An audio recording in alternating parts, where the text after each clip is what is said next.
नमस्कार दोस्तों, हमारा नाम डॉक्टर विक्रांत सिंह तोमर है।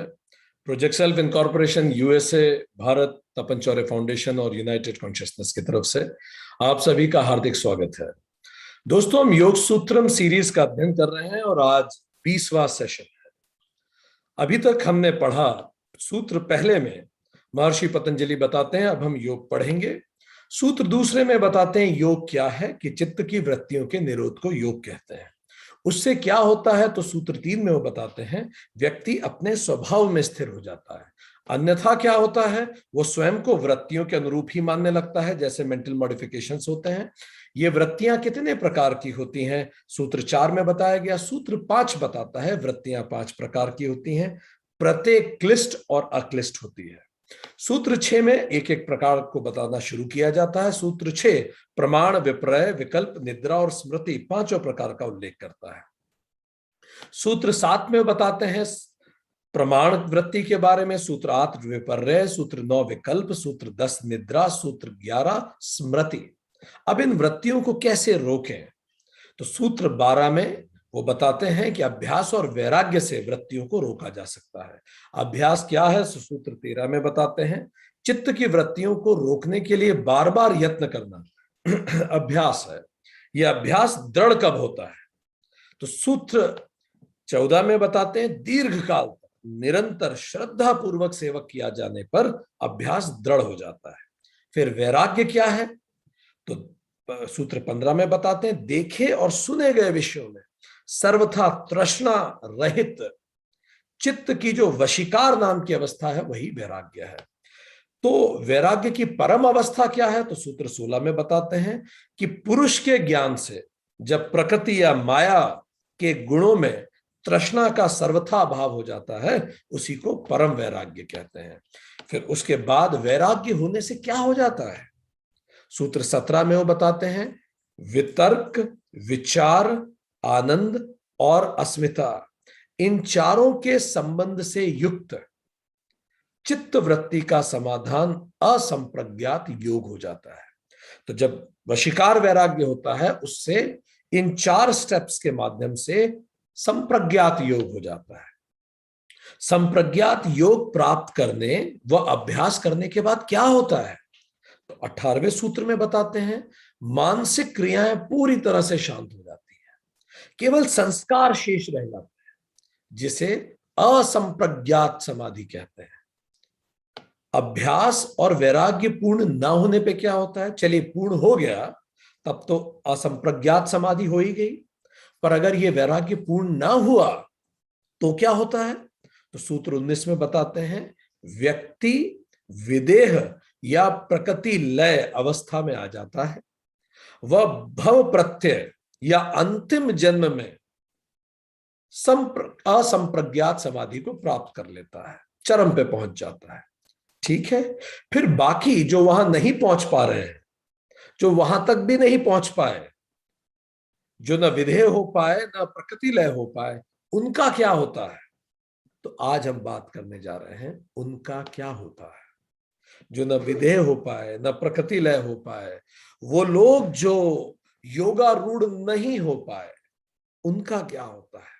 तो हमने पिछली बार बात की उपाय प्रत्यय की, तो आज हम उसी पे अब चर्चा आगे प्रारंभ करेंगे। आज हम 20वां सूत्र पढ़ेंगे कि जो लोग न विधेय हो पाए न प्रकृति लय हो पाए, पिछली बार डिटेल में इस पे बात की थी, इसीलिए इसको हम उल्लेख नहीं कर रहे हैं।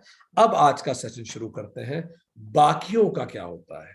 इनफैक्ट बाकी में हम सभी आते हैं, तो आज का सेशन हम सभी के लिए बड़ा इंपॉर्टेंट है। ठीक, तो चलिए शुरू करते हैं इस बात को समझने की कि वो बताते हैं कि व्हाट हैपेंस टू अदर्स। सूत्र 20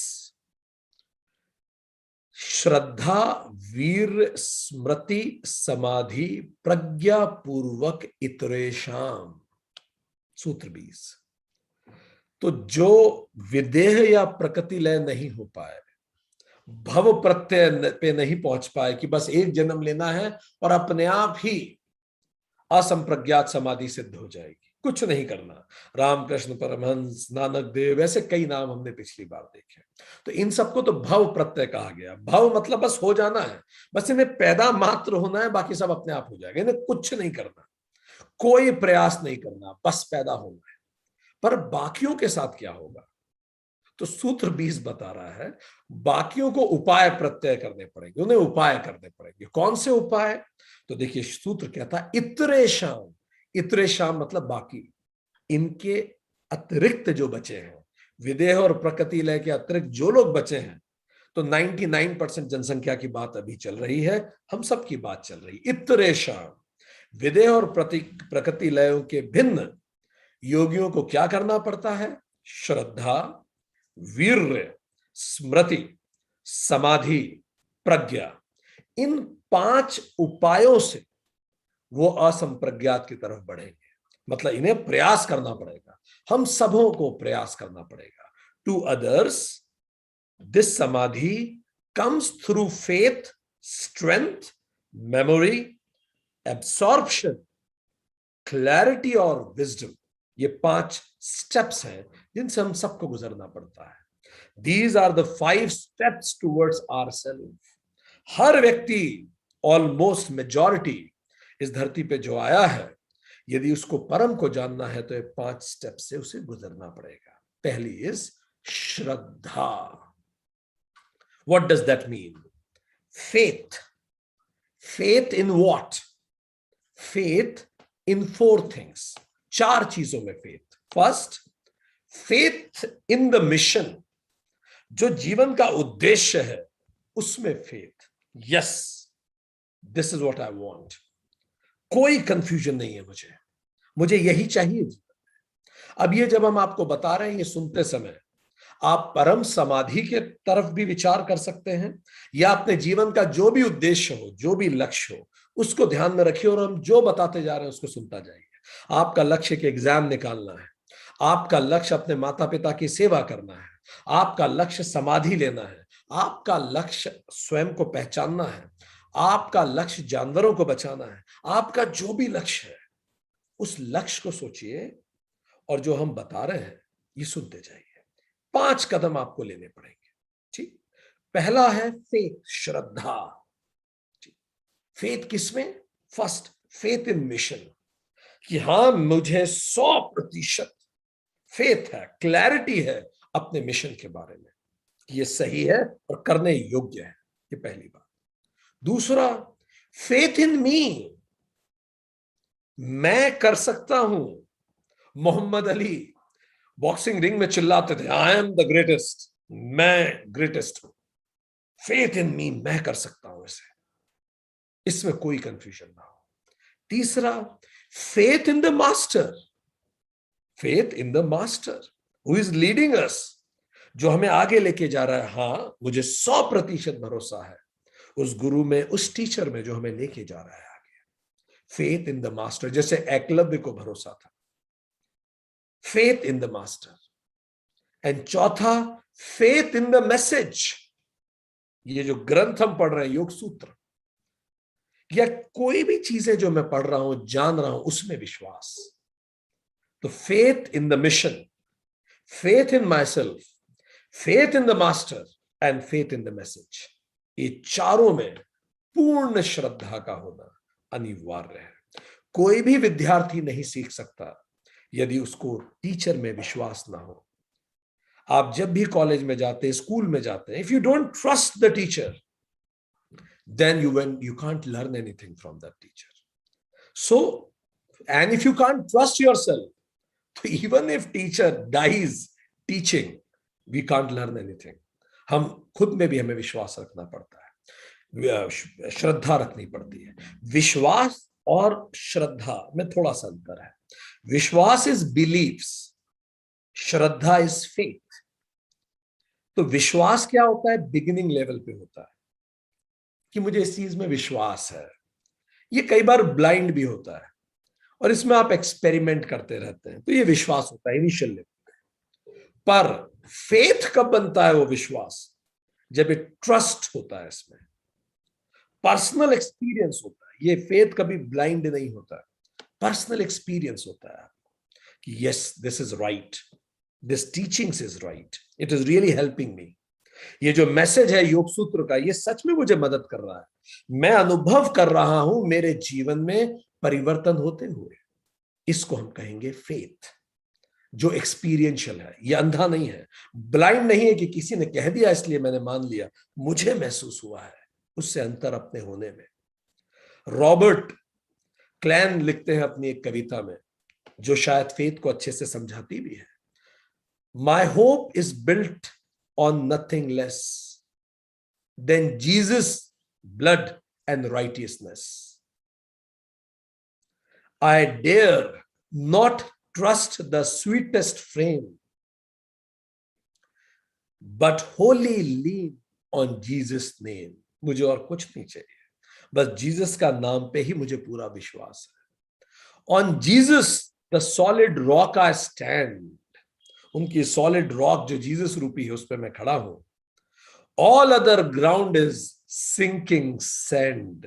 और बाकी सारा ग्राउंड तो ऐसा सैंड है कि मैं पैर रखूं तो धस ही जाऊंगा उसमें। तो मुझे पूरा विश्वास है। गीता में चैप्टर 2 वर्स 39 श्लोक में भगवान कृष्ण कहते हैं, श्रद्धावान मनुष्य ही ज्ञान को प्राप्त करता है। जीसस कहते हैं, if you have faith no bigger than a mustard seed, इतना छोटा सा मस्टर्ड सीड जितना छोटा होता है, इतना सा भी अगर तुम में विश्वास है, you will say and the mountains will move, आप कहोगे और पर्वत हिलने लगेंगे। Nothing will prove impossible for you if you really have faith. फिर कुछ इम्पॉसिबल नहीं होता। हनुमान जी ने एक बार भगवान राम को कहा कि हे प्रभु राम, आप मेरे आराध्य हैं, आप मर्यादा पुरुषोत्तम है, सर्वशक्तिमान है, पर एक मायने में मैं आपसे भी ज्यादा ताकतवर हूं, शक्तिमान हूं। तो भगवान राम ने मुस्कुरा के पूछा, वो क्या बात है? तो हनुमान जी ने कहा, हे राम, मेरे पास एक राम है जिसपे मैं अपनी पूरी श्रद्धा आरोपित कर सकता हूं। आपके पास ऐसा कोई राम नहीं है जिसपे आप अपनी श्रद्धा रख सके।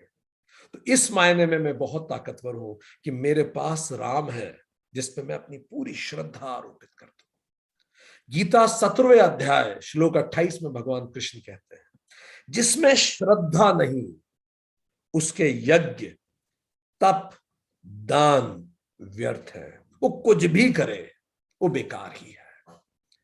इसीलिए हर मास्टर ने श्रद्धा को बड़ा महत्व दिया है। गुरु नानक देव जब अपना उत्तराधिकारी चुन रहे थे, उन्होंने एक महान पंथ को शुरू किया, धर्म को शुरू किया। तो जब वो उसका अपना उत्तराधिकारी चुन रहे थे तो उनके दो बेटे थे, एक था श्रीचंद, एक था लक्ष्मीदास। कई बार जैसे परंपरा होती है राजघरानों में भी कि बड़े पुत्र को बना दिया गया, गद्दी दे दी गई, पर नानक ने छोटे छोटे से टेस्ट लिए अपने बच्चों के।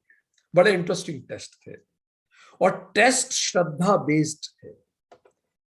पहला टेस्ट उन्होंने क्या किया, रात को बेटों को कहा कि वो जो तालाब है उसमें कमल है, मेरा मन है कि मैं आज पूजा में उस कमल को अर्पित करूं प्रभु को, परमात्मा को, तो कमल तोड़ के ला दो। अब रात में दोनों बेटों ने बोला, क्या पापा आप भी ये सब, इतने कीचड़ में कौन जाएगा रात को, हम सुबह ला देंगे पक्का।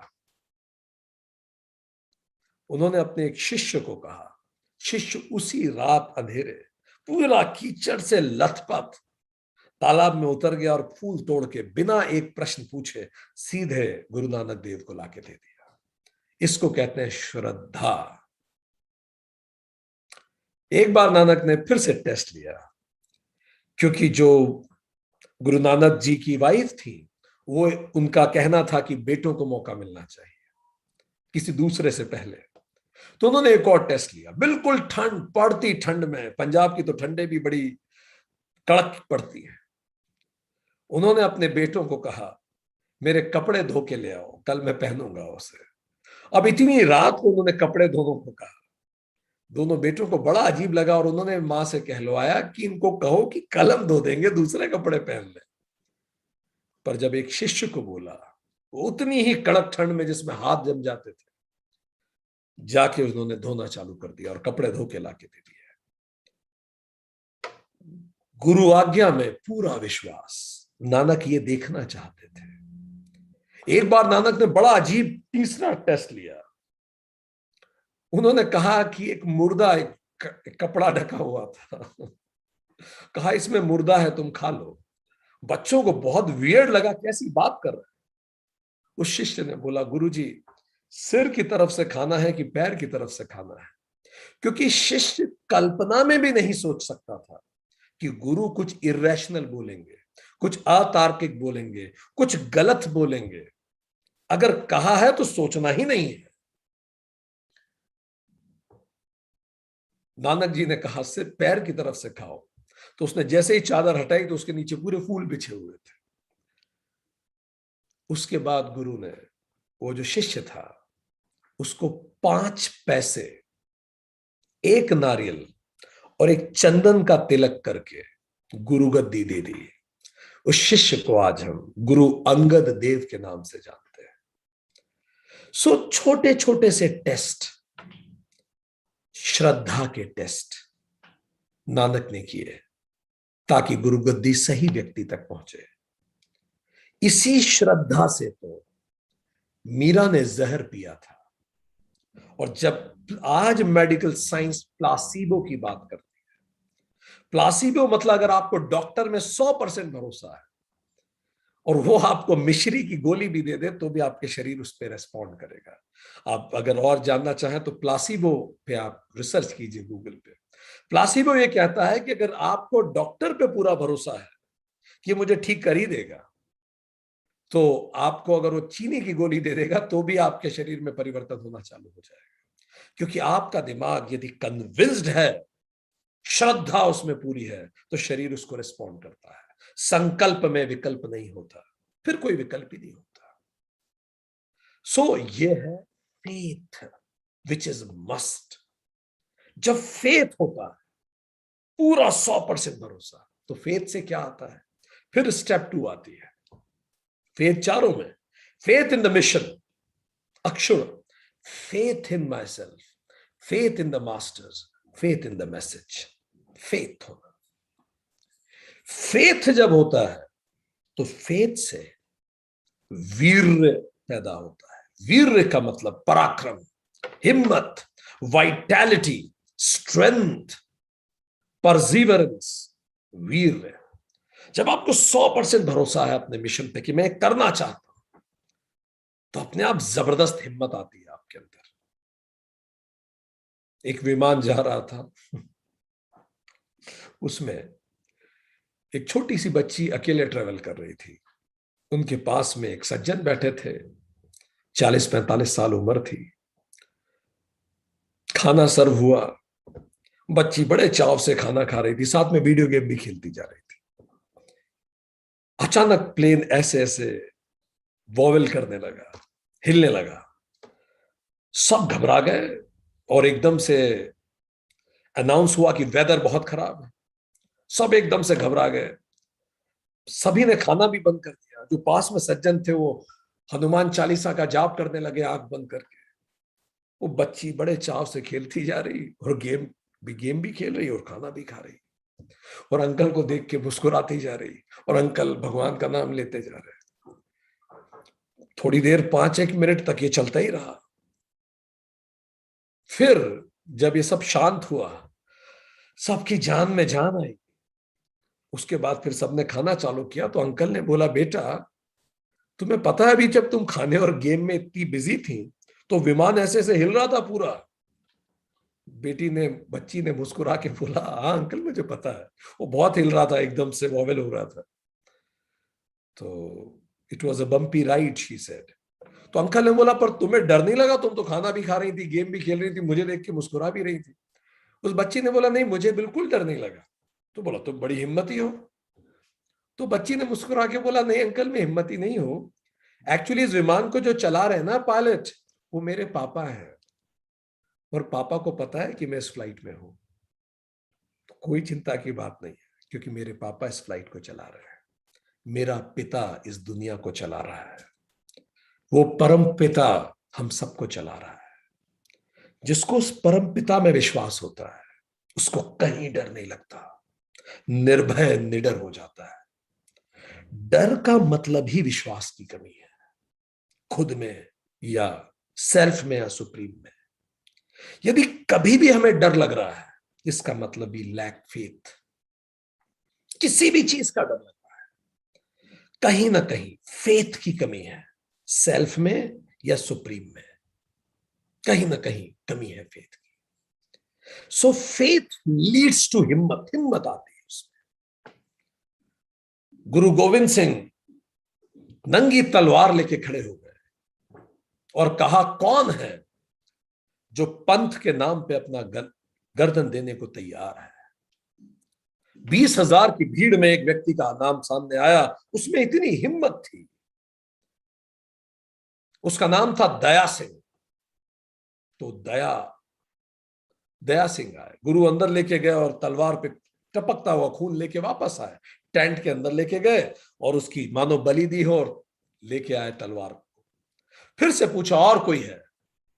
तो अगला व्यक्ति आया, उसका नाम था धर्म सिंह। उसको भी टेंट में लेके गए, टपकती हुई तलवार से खून लेके आए। फिर थोड़ी देर बाद तीसरा व्यक्ति आया, हिम्मत सिंह। उसको भी अंदर लेके गए, फिर टपकता हुआ खून लेके तलवार में आए। और ऐसे ही दो लोग और, मोहकाम सिंह और साहिब सिंह।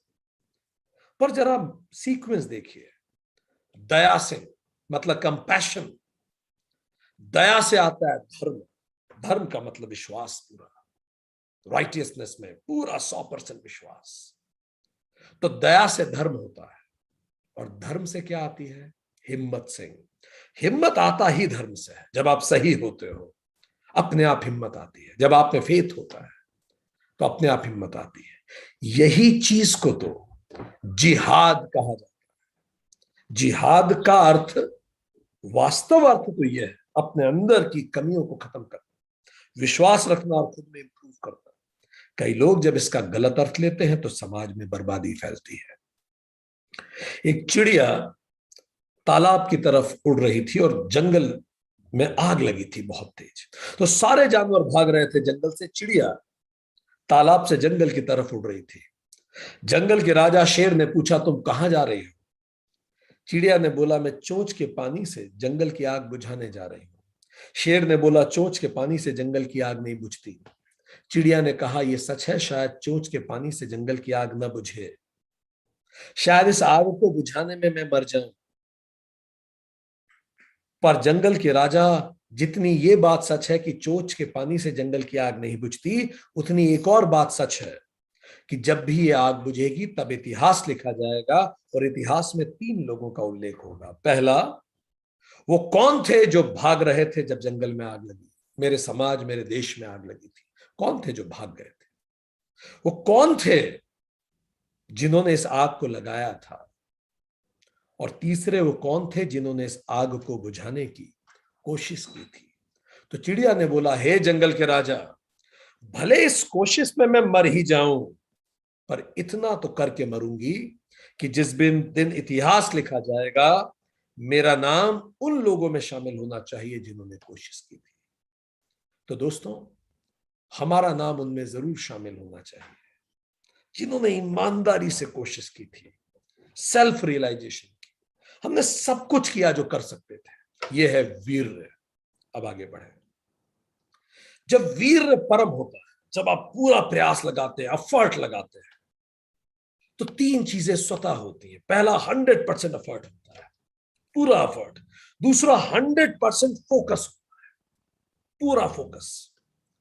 तीसरा, कंसिस्टेंट एफर्ट होता है, लगातार। ऐसा नहीं आज किया कल नहीं किया, परसों किया एक दिन छोड़ दिया, ऐसा नहीं, लगातार आप प्रयास करते हैं।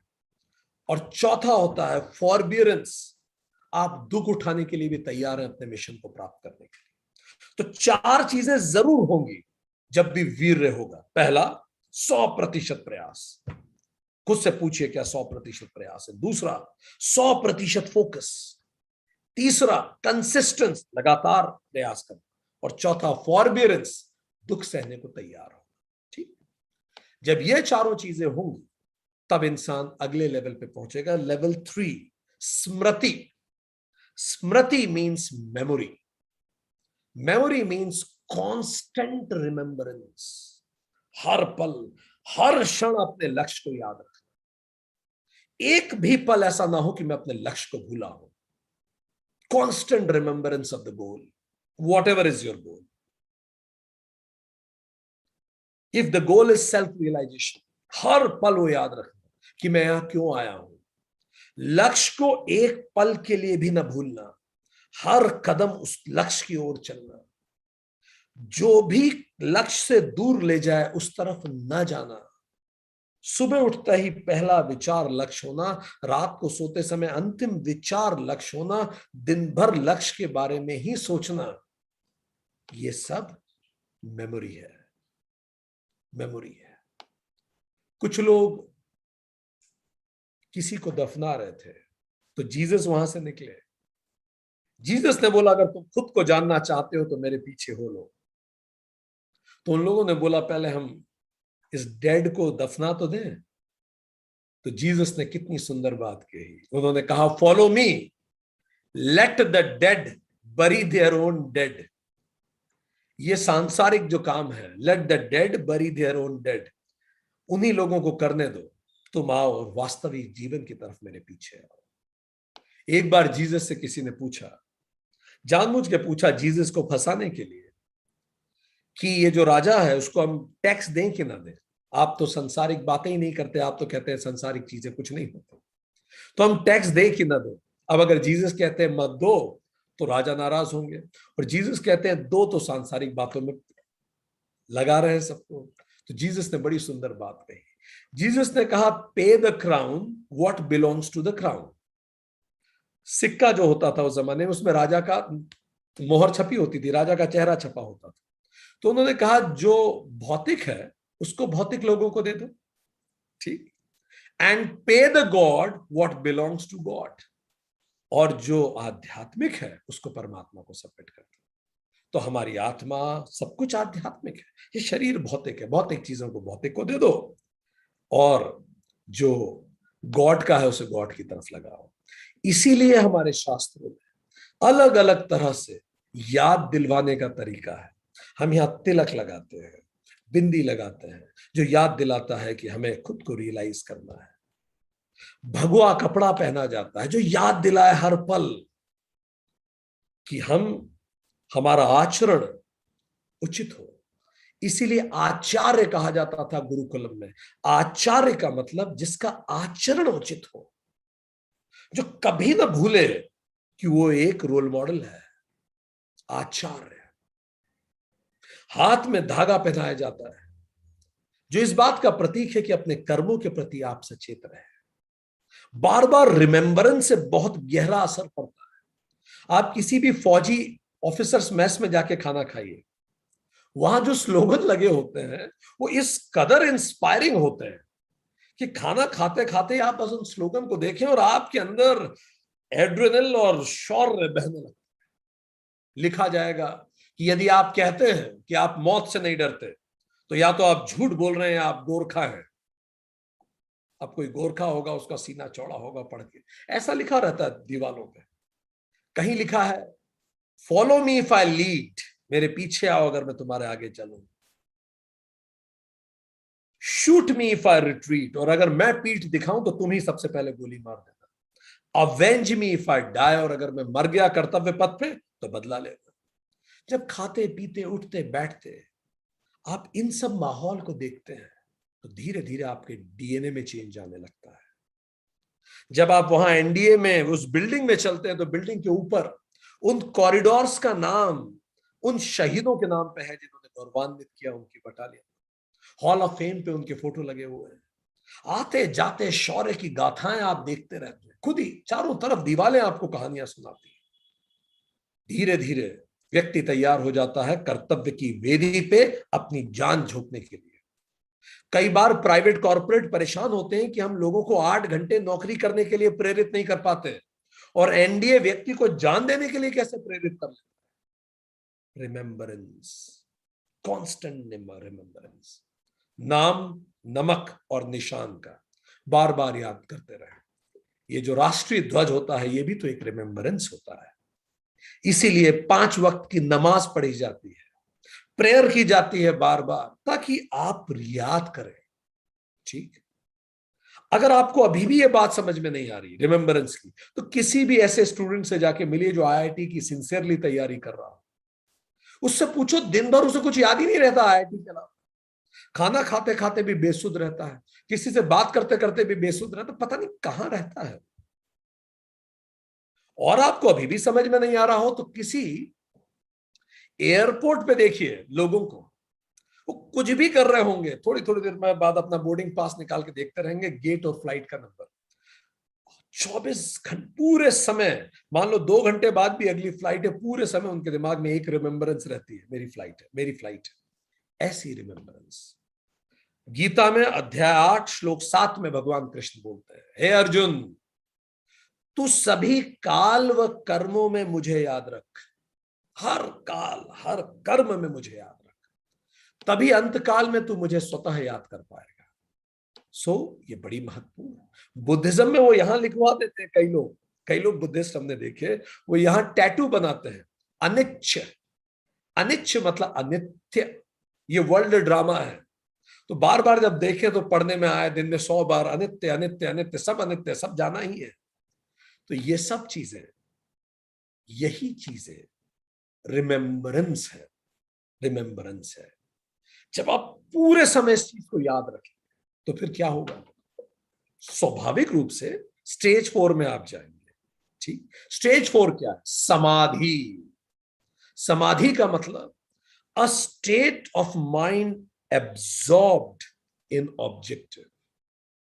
आपका दिमाग पूरी तरह से उस लक्ष्य में एब्सॉर्ब हो जाता है, आपको टाइम का पता नहीं पड़ता जब आप वो करते हैं, टाइम फ्लोज, पता ही नहीं पड़ता। जिसको डांस पसंद है उससे पूछिए, जिसका उद्देश्य है एक अच्छा डांसर बनना, वो कहेगा मुझे पता ही नहीं पड़ा, 4 घंटे निकल गए ना डांस करते करते। जब भी आप वो कर रहे होते हैं जो आपका लक्ष्य होता है और आप एब्सॉर्ब्ड होते हैं, भले आप किसी ऐसे व्यक्ति के साथ हो जिसको आप प्रेम करते हैं, या किसी ऐसे लक्ष्य के साथ हो जिसको आप प्रेम करते हैं, टाइम फ्लाइज। आप खुद को भूल जाते हैं उस पल में, खुद का होश नहीं रहता, बॉडी कॉन्शियसनेस ही खत्म हो जाती है। एफर्टलेस होता है वो सब, वो स्वतः होता है, आपको प्रयास ही नहीं करना पड़ता, और एक्शन अपने आप में रिवॉर्ड होता है। वो डांस अपने आप में आपको इतना फ्रेश कर देता है, हर काम, अगर वो आप एब्सॉर्ब हो गए पूरा।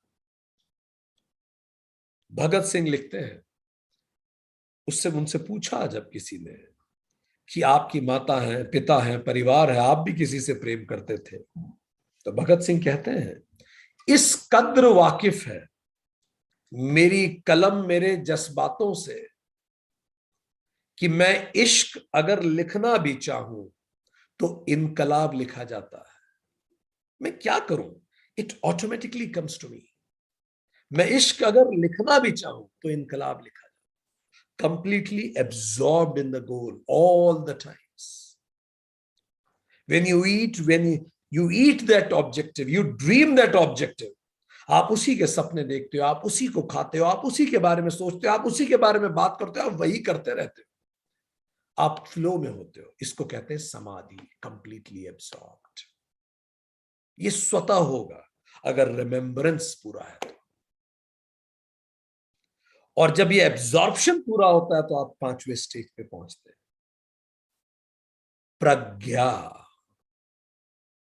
Contemplative knowledge. अपने आप उस विषय के आप एक्सपर्ट हो जाते हैं, एक्सीलेंस आ जाता है। जो भी आप कर रहे हैं, you become excellent in that, because you do it with that devotion, that absorption. समाधि लीड्स टू प्रज्ञा। आप देखेंगे जो संत होते हैं, जो पूरे समय एब्सॉर्ब रहते हैं, उनकी आंखें आपको शून्य को देखती दिखेंगी, ऐसी गहराई होती है उनकी आंखों में, इस कदर आसपास की चीजों से अलूफ होते हैं। और इस समाधि से जो प्रज्ञा आती है, ये स्वयं अपने अनुभव से आती है, एक्सपीरियंस ऑफ द ट्रूथ। और ये स्व प्रज्ञा धीरे धीरे स्थिर हो जाती है, और फिर अब प्रज्ञा ही मार्गदर्शन करने लगती है। फिर ग्रंथ भी पीछे छूट जाते हैं, गुरु भी पीछे छूट, सब पीछे छूट जाता है, फिर कुछ मैटर नहीं करता। कुछ भी मैटर नहीं करता। और प्रज्ञा समस्त वृत्तियों को समाप्त कर देती है, बिल्कुल मन शांत। क्या लगता है आपको 23 साल के भगत सिंह या इस युवा अवस्था वाले भगत सिंह, ऐसे युवा जब फांसी पे चढ़े होंगे तो उनका मन में घबराहट नहीं हुई होगी? सभी को जीने की इतनी चिंता होती है। राम प्रसाद बिस्मिल, अशफाक उल्लाह खान, जब ये लोग ने अपने बलिदान दिए तो ये नहीं घबराए? ऐ शहीदो मुल्क मिल्लत, मैं तेरे ऊपर निसार, अब बस मर मिटने की हसरत इस दिले बिस्मिल में है। इतनी क्लैरिटी, घबराहट क्यों नहीं हो रही थी लोग? हमें तो जरा सी तबीयत खराब हो जाती है, हम घबराने लगते हैं। अभी कोरोना के बाद दुनिया भर में लोगों में डिप्रेशन तेजी से बढ़ा है कि मैं कहीं मर ना जाऊं। ऐसे कैसे लोग हैं जो खुद ही जाके फांसी पे झूलने को तैयार है? और फ्लक्चुएशन नहीं हो रहा, मॉडिफिकेशन ऑफ माइंड खत्म हो गया, प्रज्ञा, क्लैरिटी आ गई। प्रज्ञा समस्त वृत्तियों को खत्म कर देती है। आप खुद के सारथी खुद बनते हैं, खुद के सारथी हो जाते हैं। इसीलिए भगवान कृष्ण को सारथी कहा जाता है। आप अपनी अंतरात्मा की सुनते हैं। जैसा बुद्ध जी ने कहा, अप दीपो भाव, आप स्वयं अपना दीपक होते हैं। That एनलाइटन्स you. कबीर से कहा गया, आप तो ज्यादा पढ़े लिखे हैं नहीं, इतनी बड़ी बड़ी वेदांता की बातें कैसे कर लेते हैं? कबीर तो ज्यादा पढ़े हुए भी नहीं थे। कबीर कहते थे, लिखा लिखी की नहीं है, मेरा और मेरे परमात्मा का जो रिश्ता है वो लिखा लिखी का है ही नहीं, देखा देखी बात, आंखों के सामने दिखता है मुझे, लिखा लिखी का नहीं है, देखा देखी बात, दुल्हा दुल्हन मिल गए, फीकी पड़ी बारात। मैं तो डायरेक्ट ही मिल गया है, बाकी पूरी दुनिया ही बारात है, मुझे कुछ पढ़ने की जरूरत नहीं, सब अनुभव में है। यही नानक कहते थे, यही रामकृष्ण परमहंस कहते थे, लिखा लिखी की नहीं है, ये तो देखा देखी बात है। जब हम अपने सारथी को जान लेते हैं, दुनिया की नजर में हम कहीं पीछे छूट गए हो, पर वास्तव में हम बहुत आगे होते हैं। इसलिए आज दुनिया नानक, कबीर, परमहंस को याद करती है, जुलाहे को याद करती है, मोची को याद करती है, एक अकाउंटेंट को याद करती है, एक पुजारी को याद करती है। ये कौन लोग हैं जो आज हमारे समाज और दुनिया के प्रेरणा स्रोत बने? जीसस कहते हैं बाइबल में, many who are now first will be last. जो अभी फर्स्ट है वो आखिरी में हो जाएंगे, and many who are last will be first, और जो लास्ट है वो फर्स्ट हो जाएंगे। एंड ये प्रज्ञा देती है। सो 5 स्टेप्स हो गई, ठीक? 5 स्टेप्स ऑफ परफेक्शन: फेथ, श्रद्धा, स्ट्रेंथ, वेलर, परसिवरेंस, वीर्य, स्मृति, मेमोरी, समाधि, एब्सॉर्प्शन, और प्रज्ञा, क्लैरिटी। अब आप जानना चाहेंगे आप किस लेवल पे हैं अभी? तो चलिए, हाथ कंगन को आरसी क्या, पढ़े लिखे को फारसी क्या। ठीक, शुरू करते हैं।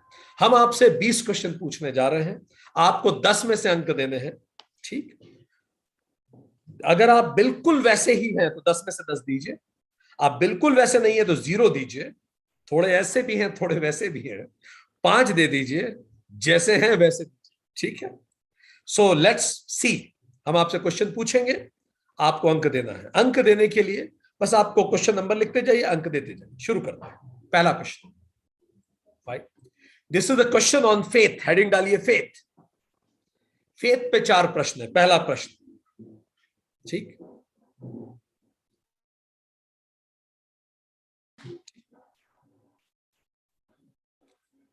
पहला इज फेथ। अब इसमें पहला प्रश्न, I have complete clarity about my mission of life. मुझे मेरे जीवन के मिशन के बारे में पूरी क्लैरिटी है। अगर है तो 10 में से 10, थोड़ी है थोड़ी नहीं है 5, नहीं है अभी सर नहीं आइडिया है 0, और बीच में भी आप अंक दे सकते हैं। प्रश्न नंबर 2, मुझे 100% फेथ है मुझ में कि मैं ये अचीव कर सकता हूं लक्ष्य। मुझे 100% स्वयं में विश्वास है कि मैं इस लक्ष्य को अर्जित कर सकता हूं। अंक दीजिए। तीसरा, मुझे अपने गुरु में 100% विश्वास है कि उसका मार्गदर्शन मुझे उस लक्ष्य की तरफ ले जा सकता है। चौथा, मुझे उन शास्त्रों में पूरा विश्वास है जिन शास्त्रों के अध्ययन से मैं उस लक्ष्य तक पहुंचना चाहता हूं। अंक दीजिए। 4 प्रश्न हो गए। ठीक, आगे बढ़े। अब दूसरा हेडिंग डालिए, वीर्य। वीर्य। अब प्रश्न नंबर 5। ये 4 क्वेश्चन फेथ के लिए थे, 10 में से अंक देने थे आपको। अब क्वेश्चन नंबर 5 जो आएगा वीर्य की हेडिंग में, फर्स्ट मतलब 5th क्वेश्चन नंबर, मैं 100% प्रयास करता हूं अपने लक्ष्य को पाने के लिए। 100%। I do my best, no laziness at all. पहला प्रश्न, अंक दीजिए खुद को, बिल्कुल लेजीनेस नहीं है, 100% प्रयास। दूसरा मतलब प्रश्न नंबर 6, मैं 100% फोकस करता हूं अपने लक्ष्य को पाने के लिए। सिंगल पॉइंटेड फोकस, उसके अतिरिक्त मुझे कुछ और नहीं दिखता, सिंगल पॉइंटेड फोकस। प्रश्न नंबर 6। प्रश्न नंबर 7, मैं लगातार लंबे समय तक प्रयास करता हूं। कंसिस्टेंसी, लगातार लंबे समय तक मैं प्रयास करता रहता हूं जब तक मैं उसे पा ना लूं। क्वेश्चन नंबर 8, मैं किसी भी तरह के दुख सहने को तैयार हूं उस लक्ष्य तक पहुंचने के लिए, और दुख सहता भी हूं उस लक्ष्य तक पहुंचने के लिए। अंक दीजिए। ये हो गया 8। अब क्वेश्चन नंबर 9 पर हेडिंग डालिए स्मृति, मेमोरी। पहला प्रश्न, मेरा लक्ष्य, अगर आध्यात्मिक उत्थान है, कोई एग्जाम क्लियर करना है, कुछ भी, सुबह उठते ही पहला विचार मेरे मन में मेरे लक्ष्य का आता है। It is the first thought in morning.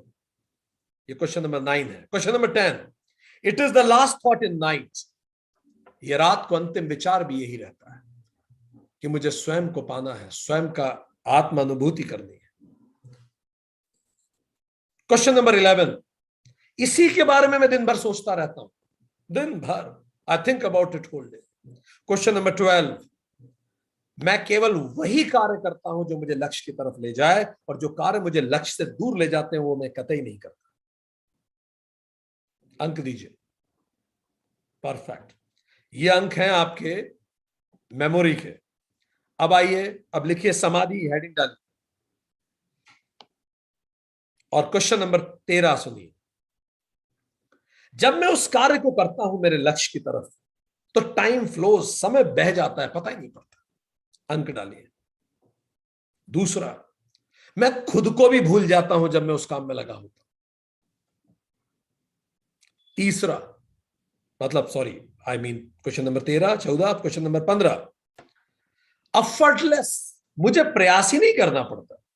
जब मैं उस लक्ष्य के लिए काम करता हूं तो स्वतः होता है, एफर्टलेस रहता है। क्वेश्चन नंबर 16, कार्य अपने आप में रिवॉर्ड है। जब मैं अपने लक्ष्य के लिए काम करता हूं तो मुझे लक्ष्य की भी सुध नहीं रहती, वो काम में ही मुझे इतना मजा आता है। अंक दीजिए 10 में से। अब अंतिम लिखिए हेडिंग प्रज्ञा। प्रज्ञा।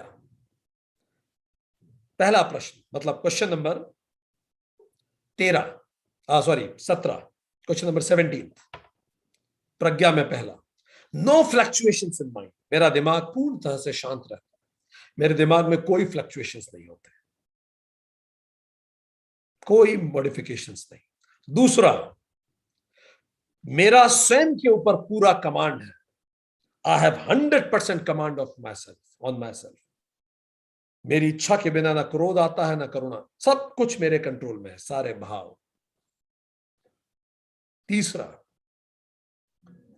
मतलब प्रश्न number 13, 14, 15, sorry 17, 18, 19 question, I feel non attachment और non aversion towards anything and anybody.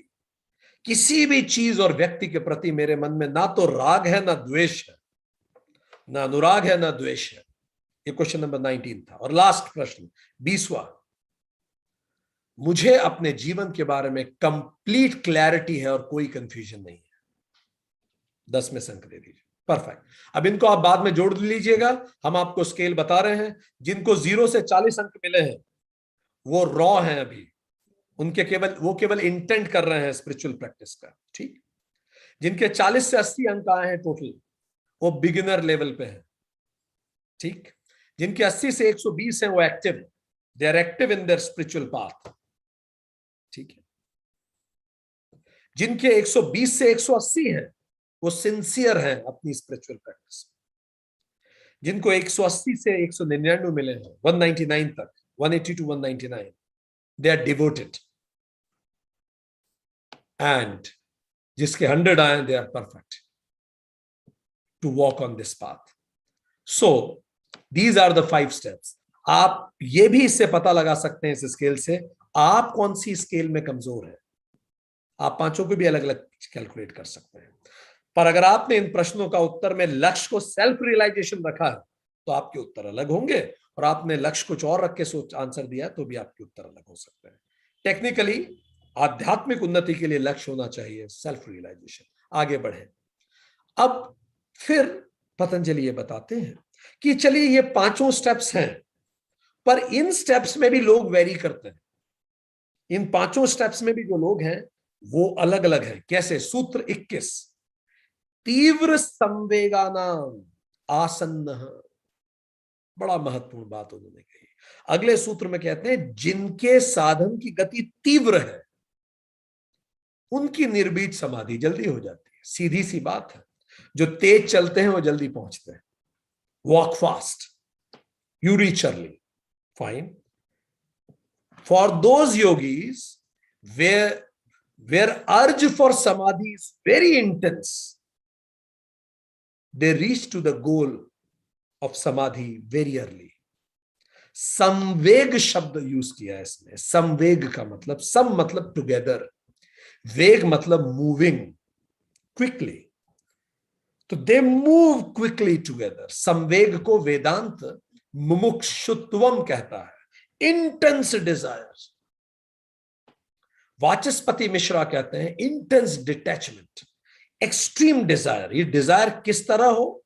तो गुरु दत्तात्रेय कहते हैं ये ऐसी डिजायर होनी चाहिए आप में खुद को पहचानने की, सेल्फ रियलाइजेशन की, मानो आपके शरीर में आग लग गई। जब आपके शरीर में आग लगती है उस समय व्यक्ति बिना समय व्यतीत उपचार की तरफ भागता है। फिर कुछ सारी चीजें can take second seat, first back seat पे जाएंगे हर चीज, पहले मुझे खुद की इस आग को बुझाना है। इस संवेग से हमें जाना चाहिए, गुरु दत्तात्रेय बताते हैं। गीता में भगवान कृष्ण कहते हैं, अध्याय 7वां श्लोक 3, हजारों में, आज के समय के अनुसार करोड़ों में, हजारों करोड़ों में कोई एक मुझे प्राप्त करने का प्रयास करता है, नहीं तो बाकी तो माया में ही लगे रहते हैं। उन सिद्धों में से भी कोई विरला ही मुझे तत्व रूप में जान पाता है। Rarest of the rare reach to me, because जो तेज चलते हैं वो जल्दी पहुंचते हैं। विज्ञान भिक्षु कहते हैं इसमें अनुष्ठान में शीघ्रता करनी चाहिए, फास्टेस्ट। अभी हम पढ़ते थे पेपर में, खबर आई कि भारत में एक परीक्षा है, UPSC, union public service commission, उसका ट्रेंड छपा। ट्रेंड यह है कि सबसे ज्यादा लोग शुरू के 3 अटेम्प्ट में ही सेलेक्ट होते हैं। थर्ड अटेम्प्ट में 24% सक्सेस रेट है, ठीक, पर 6th अटेम्प्ट में जाके सक्सेस रेट गिर के 8% हो जाता है। तो जो छठा अटेम्प्ट दे रहे हैं उसी परीक्षा का, सक्सेस का रेट कम हो जाता है, खत्म सा हो जाता है, क्योंकि जो तीव्र मेहनत करेंगे वो जल्दी पहुंचेंगे। ये रिसर्च ने पता लगाया है कि अटेम्प्ट बढ़ने के साथ सफलता की संभावनाएं और स्लो हो जाती है।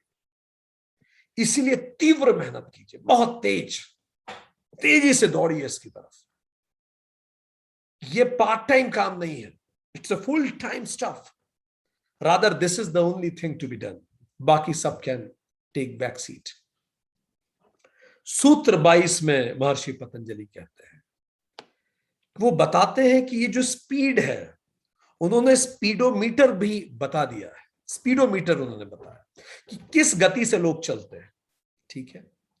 वो कहते हैं मृदु मध्य अधिमात्रत्वात् ततः अपि विशेषः।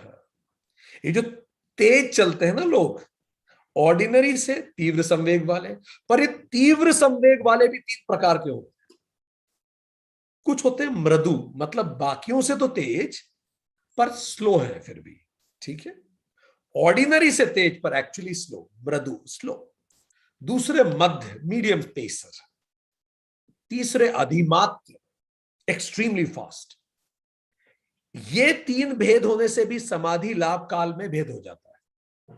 तो ये जो बहुत तेज चलते हैं वो जल्दी पहुंच जाते हैं। इसीलिए आपने कई लोगों को देखा होगा, वो सब कुछ छोड़ के सन्यासी ले लेते हैं। Let me devote my self completely for that, अधिमात्र कर दूं मैं, वो जल्दी पहुंचते हैं। A further differentiation arises because of mild, medium and keen intense practice। तो ये 2 आधार पे होता है हमारा जो भी प्रैक्टिस है। So there are 2 important dimensions.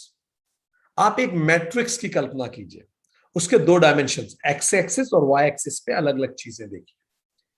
2 चीजें मिलकर डिसाइड करेगा आप कितनी जल्दी पहुंचेंगे। पहले को हम क्या कहते हैं, फोकस, और दूसरे को हम कहते हैं प्रैक्टिस, ठीक। फोकस और प्रैक्टिस, ठीक है। फोकस मतलब आप जो भी कर रहे हैं, आप फोकस को वैराग्य से भी समझ सकते हैं कि बाकी किसी चीज पे नहीं ध्यान, पूरी तरह से हर तरफ से डिटैच्ड होकर उस काम को, तो you can call it focus और वैराग्य। और दूसरा इज प्रैक्टिस। तो अब आप देख सकते हैं फोकस भी 3 हो गए, mild, medium and intense. Practice भी 3 हो गई, माइल्ड, मीडियम एंड इंटेंस। तो अगर 3x3 का मैट्रिक्स बनाएंगे तो कितने कॉम्बिनेशन बनेंगे, 9। तो 9 कॉम्बिनेशन होते हैं। कई लोग होते हैं जिनका फोकस भी माइल्ड होता है और प्रैक्टिस भी माइल्ड होती है। अगर आप टिपिकल योग को शारीरिक योगासना के रूप में लें तो भी आप देखेंगे ये टाइप 1 होते हैं जिनका दोनों ही माइल्ड होता है। ये कौन होते हैं, हाँ भाई अब सुन लिया बाय चांस, सेशन में आ गए, दोस्तों के साथ सेशन अटेंड करने आ गए, थोड़ी उत्सुकता थी इसलिए देख लिया, एक आध सेशन अटेंड कर लिया, बाय चांस स्क्रॉल कर रहे थे तो दिख गया तो अटेंड कर लिया सेशन, कोई रुचि नहीं होती इनमें। Type 1 mild focus, mild practice, कुछ नहीं। टाइप 2 कौन है, अगर आप फोकस को माइल्ड रख के प्रैक्टिस को बदले तो फोकस माइल्ड, प्रैक्टिस भी माइल्ड। टाइप 2 कौन, फोकस माइल्ड पर प्रैक्टिस मीडियम है। ये कौन होते हैं, आज थोड़ा खाली समय है तो चलो आसन कर लेते हैं, ठीक है, वजन थोड़ा बढ़ रहा है इसलिए थोड़ा सा कर लेते हैं, थोड़ा ध्यान दे देते हैं, बस ऐसे मीडियम प्रैक्टिस करते हैं। फोकस तो माइल्ड है ही। तीसरे टाइप के कौन होते हैं, माइल्ड फोकस है पर इंटेंस प्रैक्टिस है। डॉक्टर ने कहा है करो नहीं तो कोलेस्ट्रॉल आपको बीमार कर देगा, शरीर को स्वस्थ रखना बहुत जरूरी, खूब प्रैक्टिस करते हैं, पर उनका फोकस बहुत माइल्ड होता है, प्रैक्टिस पे फोकस नहीं होता। ठीक। टाइप 4 कौन होंगे, टाइप 4, 3 के बाद टाइप 4 कौन, अब फोकस को थोड़ा सा बढ़ाते हैं, मीडियम फोकस। तो medium focus but mild practice, इसका मतलब रुचि है पर ज्यादा प्रयास नहीं करते, सुनते बहुत है सब कुछ पर व्यवहार में नहीं अपनाते। फिर और क्या करें, medium focus and medium practice. Type 5 रुचि है, प्रयास करते हैं, समय भी निकालते हैं, करते हैं। टाइप 6 कौन होगा, मीडियम फोकस और इंटेंस प्रैक्टिस, रुचि है, कड़ा प्रयास करते हैं, प्राथमिकता देते हैं और इसका महत्व भी जानते हैं। ठीक, अब और बढ़ाएं, इंटेंस फोकस है, फोकस बहुत है पर प्रैक्टिस माइल्ड है। ये लोग कौन होते हैं, टाइप 7, इनकी गहन रुचि होती है, एक्सट्रीम फोकस, पर ये थ्योरी पढ़ना चाहते हैं, ये प्रिंसिपल्स के मास्टर दार्शनिक बन जाते हैं, पर व्यवहार में नहीं अपनाते क्योंकि प्रैक्टिस इनकी माइल्ड है। टाइप 8 कौन होंगे, intense focus but medium practice, इनकी गहन रुचि होती है, एक्सट्रीम फोकस होता है, थ्योरी भी पढ़ते हैं, प्रैक्टिस भी करते हैं, साइंस भी जानते हैं, आर्ट भी जानते हैं, समय देते हैं, अभ्यास करते हैं। और 9th जो सबसे अच्छा है, इंटेंस फोकस और इंटेंस प्रैक्टिस, ये कौन होते हैं? सघन रुचि होती है, एक्सट्रीम फोकस होता है, बस यही प्राथमिकता है। थ्योरी प्रैक्टिस दोनों इंटेंस करते हैं और ये सफल हो जाते हैं। इसी तरह से ये पूरी कायनात में हम लोग, इस पूरी सृष्टि में हमारा अस्तित्व हुआ। अगर आप पूरा कायनात में सृष्टि प्रक्रिया को देखें तो आप देखेंगे सबसे पहले एलिमेंट्री किंगडम थी, मिनरल किंगडम, जिसमें केवल अन्नमय कोश था। उस मिनरल किंगडम से इवॉल्व हुआ प्लांट किंगडम, जिसमें प्राणमय कोश था। ऐसे ही तो प्रैक्टिस कर करके हम इवॉल्व हो रहे हैं, लगातार इवॉल्व हुए। फिर प्लांट किंगडम से हम फिर से इवॉल्व हुए, एनिमल किंगडम आई, जिसमें प्राणमय कोश के अलावा मनोमय कोश भी था, तीसरा कोश जो फील भी कर सकते थे। फाइन। जबकि प्लांट किंगडम में they are driven by intuitions, intuitively बढ़ते हैं पौधे, जबकि animal kingdom are driven by instinct, instinct से बढ़ते हैं, उनमें मनोमय कोश भी है। और इवॉल्व हुए, ह्यूमन किंगडम आई, विज्ञानमय कोश। विज्ञानमय कोश हम ह्यूमन बने, इसमें बुद्धि भी आ गई, ड्रिवन बाय इंटेलिजेंस। और अब हम और इवॉल्व होंगे अपनी प्रैक्टिस से, लगातार प्रैक्टिस करते जाइए, इवॉल्व होते जाइए, इंटेंस प्रैक्टिस, इंटेंस फोकस। फिर आनंदमय कोश होता है, जिसमें हमने पहले पढ़ा विदेह और प्रकृति लय लोग होते हैं। They are driven by the infinite, उस प्रकृति से ड्रिवन होते हैं। और अंततः परम पुरुष तक, परम ब्रह्म तक पहुंचते हैं, driven by nothing at all, they are not driven at all, वो हो जाते हैं। सो ये कॉन्शियसनेस की जर्नी है, the evolution of consciousness. 84 lakh योनियों में लगातार प्रैक्टिस करके हम खुद को इंप्रूव करते हैं, और जो तेज प्रैक्टिस करते हैं, महर्षि पतंजलि ने कहा, वो जल्दी पहुंचते हैं। और जानना है इसके बारे में, वेदांता सीरीज का सेशन 14 अटेंड कीजिए। पंच कोश को अगर आपको जानना है, कोश जो हमने 5 कोशों के नाम बताया, अगर आपको और जानना है वो अटेंड कीजिए। अगर आपको ये जानना है ये इवोल्यूशन कैसा हुआ, तो वेदांता सीरीज का 17वां सेशन अटेंड कीजिए, सृष्टि प्रक्रिया। अगर आपको प्रैक्टिस के बारे में और जानना है, प्रैक्टिस कैसे की जाए, तो योग सीरीज का ही 15वां सेशन अटेंड कीजिए। अगर आपको फोकस के बारे में और जानना है, तो गीता सीरीज का 5वां सेशन अटेंड कीजिए। वेदांता सीरीज का 8वां सेशन उपासना योग अटेंड कीजिए, आप इसको समझ पाएंगे। चलिए अब हम आपको भी बता देते हैं हाथों हाथ, जैसे कहते हैं हाथ कंगन को आर सीखा, पढ़े लिखे को फारसी क्या। चलिए देखें, हम माइल्ड हैं, मीडियम है या इंटेंस है अपनी प्रैक्टिस में। चलिए देखते हैं, आईना देख लेते हैं। इससे पहले हम आईना देखें, हम आपको बता दें कि अगर आप हमसे पूछें कि इन दोनों में बेहतर क्या है, माइल्ड फोकस और इंटेंस प्रैक्टिस करें या फिर इंटेंस फोकस और माइल्ड प्रैक्टिस करें, तो फोकस बेहतर यह है, इंटेंस फोकस के साथ आप माइल्ड प्रैक्टिस करें, क्योंकि फोकस बहुत इंपॉर्टेंट है। ठीक, पर सर्वश्रेष्ठ क्या है? Intense focus, intense practice. Jain philosophy जो है वो ये कहती है कि हम सब जैन हैं ही, हम बुद्ध हैं ही, पर अविद्या के कारण हम खुद को समझ नहीं पाए। ये एक गैप है हमारे समझ में, और जिस मोमेंट हम इस गैप को समझ जाते हैं, उसी पल हम बुद्ध हो जाते हैं। कहीं पहुंचना नहीं है और कुछ करना नहीं है, हम हैं ही वो, बस वो अविद्या हटानी है। तो चलिए अब हम आपसे 20 प्रश्न पूछने जा रहे हैं। Sir kindly unmute. ओके, अब हम आपसे 20 प्रश्न पूछने जा रहे हैं। हमने आपको बताया कि जैन फिलॉसफी ये मानती है कि हम स्वयं बुद्ध हैं, बस अविद्या के कारण खुद को नहीं पहचान पा रहे हैं, और जैसे ही वो अविद्या हटेगी तो हम उसी पल बुद्ध हो जाते हैं। हमें कहीं पहुंचना नहीं है, कहीं जाना नहीं है, हम हैं ही वो। जैसा वेदांत कहते हैं, अहम ब्रह्मास्मि, मैं हूं ही वो। तो मैं क्या करूं? Intense practice, intense focus. चलिए अब हम आपको एक क्वेश्चनियर बता रहे हैं, 20 प्रश्न आपसे पूछेंगे। ये बताएगा कि अभी आपकी प्रैक्टिस का लेवल क्या चल रहा है। आप पतंजलि महर्षि के अनुसार माइल्ड हैं, मीडियम है या intense.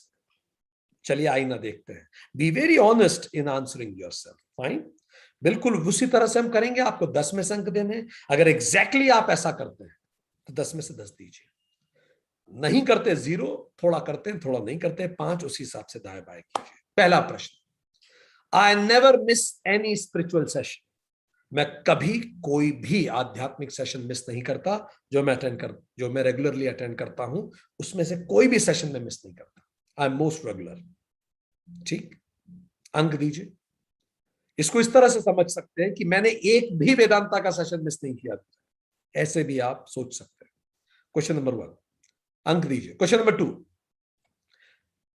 I make proper notes for contemplation in every class. मैं किसी भी क्लास में कागज पेन के बिना नहीं बैठता, मैं बिल्कुल नोट्स बनाता हूं कंटेम्पलेशन के लिए।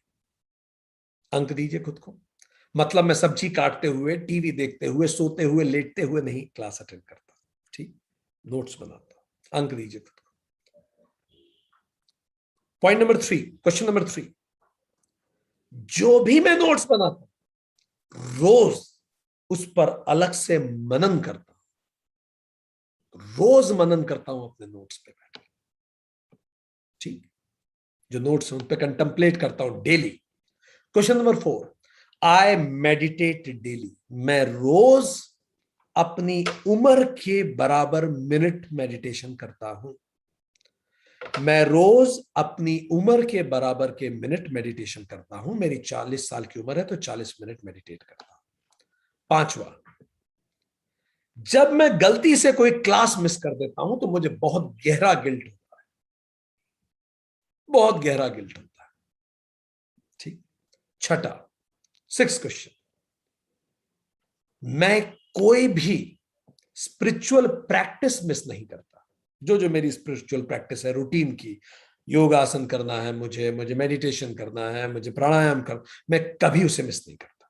कुछ हो जाए, मुझे वॉक पे जाना है, वॉट एवर आपकी जो भी आध्यात्मिक प्रैक्टिस है। 7वां, even if I am travelling I continue my routine spiritual practice. मैं अगर कहीं यात्रा पे भी हूं तो भी मेरी स्पिरिचुअल प्रैक्टिस का रूटीन डिस्टर्ब नहीं करता। 8वां, even if there is an occasion at home, I never miss my routine spiritual practice. घर में कोई इवेंट है, मेहमान आ गए, कुछ हो गया, मैं मेरी स्पिरिचुअल प्रैक्टिस और रूटीन नहीं बदलता, उसे कभी मिस नहीं करता। Question number 8। क्वेश्चन नंबर 9, मैं आध्यात्मिक प्रैक्टिस को सर्वाधिक प्राथमिकता देता हूं। Highest priority I give to my spiritual practice. Question number 10. I schedule my professional engagements keeping in mind that it should never disturb my spiritual practice. मैं अपनी नौकरी या बिजनेस के एंगेजमेंट भी ये विचार करके शेड्यूल करता हूं कि मेरी स्पिरिचुअल प्रैक्टिस में डिस्टर्बेंस नहीं होना चाहिए। इतना महत्व मैं उसे देता हूं कि वो एंगेजमेंट भी मैं इसके अनुसार प्लान करता हूं, रादर देन ये इस प्रोफेशनल प्रैक्टिस के अनुसार प्लान करता हूं। Question number 11, I schedule my personal engagements keeping in mind that it should never disturb my spiritual practice. मैं अपने व्यक्तिगत एंगेजमेंट को भी ऐसे ही शेड्यूल करता हूं कि वो मेरी स्पिरिचुअल प्रैक्टिस को डिस्टर्ब ना करे। मैं यही करता हूं। ठीक, कोशिश करना नहीं है, मैं करता हूं, उस पर अंक देने हैं। क्वेश्चन नंबर 12, मैं अपनी आध्यात्मिक प्रैक्टिस 100% फोकस के साथ करता हूं। जब मैं मंत्र पढ़ता हूं कुछ और नहीं सोचता, जब भी मैं मेडिटेट 100% फोकस के साथ करता हूं। Question number 13, I am fully convinced that whole world is a drama not to be taken seriously. मैं 100% कन्विंस्ड हूं इस बात से कि पूरी दुनिया एक ड्रामा है और गंभीरता से लेने की जरूरत नहीं है। ठीक, कितना कन्विंस्ड हैं आप? Question number 14, my purpose of learning the scripture is not inquisitiveness but to realise self. मैं ये क्लासेस शास्त्र इसीलिए नहीं पढ़ रहा कि मुझे जिज्ञासा है, देखूं क्या लिखा है इसमें। एकमात्र लक्ष्य है मैं खुद को जानूं, इसके अतिरिक्त और कोई लक्ष्य नहीं, कोई भी लक्ष्य नहीं है। Question number 15, I never reduce time from my spiritual practice. मैं अपनी स्पिरिचुअल प्रैक्टिस में शॉर्टकट नहीं अपनाता, उसका समय कभी नहीं कम करता। जितना समय उसको देना है उतना तो देना ही है, उसमें कोई शॉर्टकट नहीं, कभी उसमें उसका समय मैं कम नहीं करता। Question number 16, I can reduce time from my personal और professional life but not from spiritual practice in any case. मैं नौकरी में कम समय दे दूंगा, घर में कम समय दे दूंगा, नौकरी का असाइनमेंट पोस्टपोन कर दूंगा, पर स्पिरिचुअल प्रैक्टिस को मैं उसका टाइम कम नहीं करूंगा। ठीक। Question number 18, I never, question number 17. I never do my spiritual practice in haste or in hurry. मैं काम निपटाना है ऐसा विचार कभी नहीं होता, ना कभी जल्दी करता हूं उसमें कि स्पीड अप कर लो, चलो जल्दी जल्दी मंत्र पढ़ लो, जल्दी पूजा करके चलते हैं, टाइम कम है, ऐसा मैं कभी नहीं करता। I never do my spiritual practice in haste और इन हरी, कभी नहीं। 18वां, I can reschedule my important engagements or events of life to assure regularity in my spiritual practice. मैं जीवन के महत्वपूर्ण घटनाओं और एंगेजमेंट को भी उस अनुसार प्लान करता हूं कि मेरी स्पिरिचुअल प्रैक्टिस की रेगुलरिटी डिस्टर्ब ना हो। किसी का जन्मदिन हो, वेडिंग एनिवर्सरी हो, कुछ भी हो। 19th, my mood swings never affect the regularity of my spiritual practice. मेरे मूड स्विंग्स भी मेरी स्पिरिचुअल प्रैक्टिस को डिस्टर्ब नहीं करते। आज मन नहीं कर रहा, आज मन उदास है, आज दुखी है, आज जिसके साथ करने वाले थे वो व्यक्ति नहीं आया, कोई भी मूड स्विंग मेरी स्पिरिचुअल प्रैक्टिस को बिल्कुल डिस्टर्ब नहीं करता। Last question, I prefer missing my food और sleep rather than missing my spiritual practice. मैं खाना छोड़ सकता हूं, सोना छोड़ सकता हूं, पर आध्यात्मिक प्रैक्टिस में किसी हालत में नहीं छोड़ सकता। अब आप इसमें अंक जो आपने दिए हैं, यदि आपके अंक 0 से 40 है तो आपकी स्पीड अभी अति मंद है, बिल्कुल बैलगाड़ी से चल रहे हैं हम लोग, वेरी स्लो, धीरे धीरे। अगर 40 से 60 तो ये मंद है, इट्स स्लो। 84 लाख यूनिया है, ये हमें पता है, पर अब बहुत ज्यादा अटेम्प्ट लेने वाले हैं। अगर इसी गति से चलते रहे तो बहुत ज्यादा अटेम्प्ट लगेंगे। ठीक। अगर अंक 80 से 120 है तो मध्यम गति है, मध्यम, मीडियम। 80 to 120 मीडियम है, मीडियम गति है, पहुंच जाएंगे धीरे धीरे।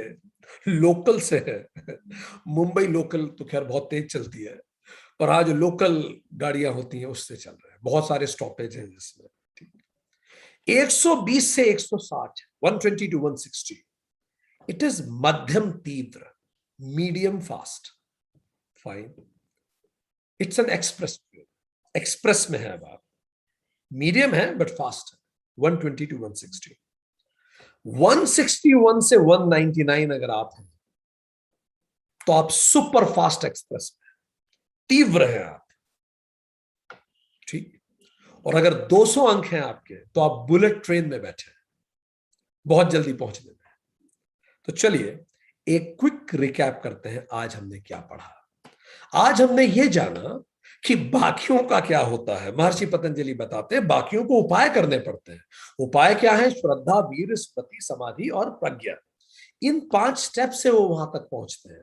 तो श्रद्धा क्या है? Faith in the yogic practice. श्रद्धा 4 तरह की, faith in the mission, faith in my self, faith in master and faith in the message. और श्रद्धा इज मस्ट।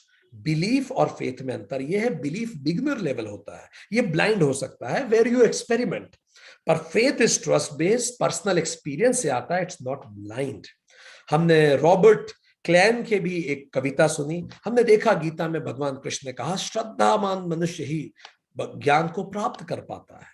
उसके बाद हमने हनुमान जी के उदाहरण समझे, नानक जी का उदाहरण देखा, हमने एकलव्य मीरा का उदाहरण देखा, फिर हम गए वीर्य। जब श्रद्धा सघन होती है तो वीर्य आता है। फेथ लीड्स टू वीर्य, vitality, strength, perseverance, control over mind. I can, मैं कर सकता हूं। हमने गुरु गोविंद सिंह की दया, धर्म और हिम्मत, खालसा पंथ के बारे में बात की, हमने जिहादियों की बात की, हमने चिड़िया की चोंच में पानी की बात की, हमने उस बच्चे की बात की कि कैसे जब पिता पायलट होते हैं तो घबराहट नहीं होती, ये परम पिता इस सृष्टि का पायलट है। फेथ की कमी के कारण ही घबराहट होती है, अन्यथा कोई चिंता की बात नहीं। स्ट्रेंथ, और efforts 100% focus on efforts, 100% focus, 100% consistency and forbearance, ये चारों इसकी क्वालिटी है। और उसके बाद हमने देखा वीर, जब एफर्ट्स पूरे होते हैं, परसिवरेंस आता है, तो स्मृति में वो चीज बनी रहती है, memory, constant remembrance of the goal, of self realisation. लक्ष्य को एक पल के लिए ना भूलना, सुबह उठते ही पहला विचार होना, रात को सोते समय अंतिम विचार होना, दिन भर उस बारे में सोचना, और एक भी कदम वो ना लेना जो लक्ष्य से दूर ले जाए, और हर कदम वो लेना जो लक्ष्य की तरफ ले जाए। जैसे जीसस ने कहा, follow me, let the dead बरी देयर ओन डेड्स। भगवा, तिलक, बिंदी, ये सब हाथ का धागा, लगातार वो चीजें जो रिमेम्बरेंस में हमारी मदद करती है। जैसे फौज में होता है, जैसे एयरपोर्ट पे व्यक्ति फ्लाइट को नहीं भूलता, जैसे तैयारी करने वाला स्टूडेंट एग्जाम की डेट को नहीं भूलता। तू सभी कालों में मुझे याद रख, तभी तू मुझे पाएगा, कृष्ण ने कहा। और इससे अनित्य का एहसास हमेशा बना रहता है। और जैसा बुद्धिज्म में होता है, समाधि अगला है चरण। जब आप लगातार रिमेम्बरेंस में रहते हैं तो आप एब्जॉर्ब्ड हो जाते हैं उस लक्ष्य में।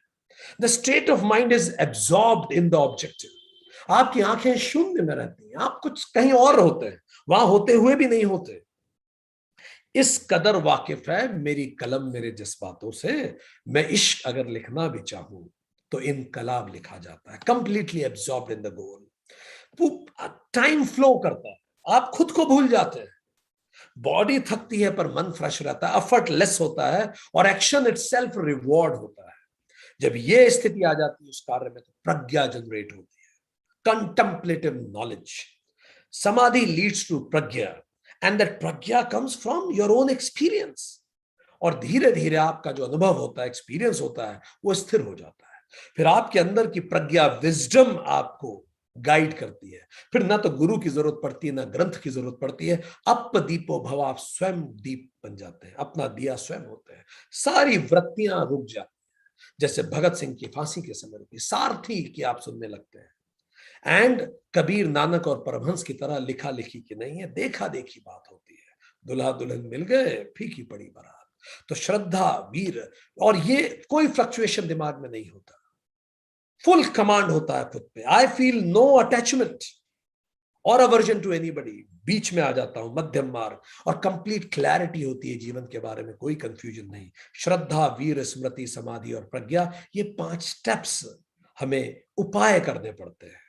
फिर महर्षि पतंजलि बोलते हैं, पर इन उपाय करने वालों में भी जो तेज चलते हैं वो जल्दी पहुंचते हैं, समवेग होना चाहिए। सम मतलब टुगेदर, वेग मतलब स्पीड, मुमुक्षुत्वम होना चाहिए। जो तेज चलते हैं जल्दी पहुंचते हैं। गुरु दत्तात्रेय कहते हैं, जैसे आपको आग लगी हो शरीर में, कितनी तेजी से दौड़ेंगे। भगवान कृष्ण भी कहते हैं, करोड़ों में तो कोई ये करता है। विज्ञान भिक्षु कहते हैं, अधिष्ठान अनुष्ठान में शीघ्रता होनी चाहिए। यूपीएससी की रिसर्च ने बताया कि जल्दी अटेम्प्ट, शुरुआती अटेम्प्ट में लोग ज्यादा सेलेक्ट होते हैं, फिर लोग ढीले हो जाते हैं, और वो लेटर अटेम्प्ट होते जाएंगे तो सिलेक्शन की संभावना है, सफलता की संभावना कम होने लगती है। सूत्र 22 में उन्होंने बताया, ये जो तेज चलते हैं ये भी 3 प्रकार के होते हैं, मृदु, मध्य और अधिमात्र में जो चलते हैं, और उसी अनुसार वो जल्दी पहुंचते हैं। तो इसके 2 पैरामीटर में हम देख सकते हैं, एक तो प्रैक्टिस और दूसरा फोकस। फोकस को आप वैराग्य भी मान सकते हैं। तो प्रैक्टिस एंड फोकस, प्रैक्टिस भी 3 तरह की, mild, medium and intense. Focus या वैराग्य भी 3 तरह का, माइल्ड, मीडियम एंड इंटेंस। इससे मिला के 9x9 का मैट्रिक्स बनता है। तो उसके 9 प्रकार के लोग होते हैं। पर हमें क्या करना चाहिए? हमें टाइप 9 बनना चाहिए। इंटेंस प्रैक्टिस और इंटेंस फोकस, तभी जैसा जैन फिलॉसफी कहती है, हम स्वयं बुद्ध हैं।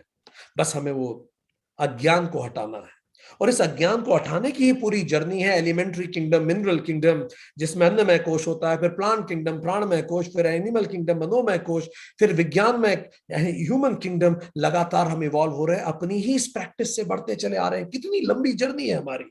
अब हम यहां पहुंचे हैं, अनंत काल से प्रैक्टिस करते हुए लाखों योनियां लेके हम यहां पहुंचे हैं। अब आनंदमय कोश में पहुंचे, विदेह बने, प्रकृति लय बने। और चूंकि प्लांट किंगडम इंट्यूटिव ड्रिवन होती है, एनिमल किंगडम इंस्टिंक्ट से होता है, ह्यूमन किंगडम इंटेलिजेंस से होता है, और अब हमें इंफिनिटी से ड्रिवन होना चाहिए। और एक समय आएगा जब हम इस आनंदमय कोश के भी परे पहुंच जाएंगे, जब हम खुद को रियलाइज करेंगे, and we will not be driven at all. आत्मा अचला है, कोई ड्राइव नहीं है। परम ब्रह्म को हम पहचान लेंगे, अपने अंदर पुरुष को पहचान लेंगे, यही जीवन का उद्देश्य है। आज के लिए इतना ही।